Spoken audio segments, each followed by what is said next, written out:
दुश्मन अहले बैत के वो जहन्नम में पड़ गए। एक मलंग मौला दा लत नूं घुंघरू बन्निया बाबा बुढ़िया क्योंकि साडे बाबा जी की गल सुनाते होंदे सन। लत नूं घुंघरू बंधा है, शामिया का दरबार लगा है, पढ़ पढ़ के जा रहे ने।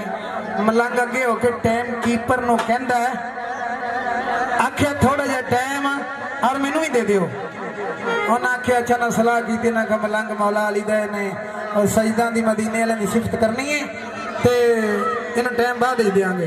शाम हो गई, इन्हें टाइम दिता, आख्या मलंगा के पढ़ ला। सूरज गरूब होने गया है तो सूरज ना मुखातब होके गल करता भला केड़ी, जामी ना रुक जामी सूरज पल मलंग दी सुन के, जामी ना रुक जामी सूरज पल मलंग दी सुन के जा, जामी ना रुक जामी सूरज पल मलंग दी सुन के जा।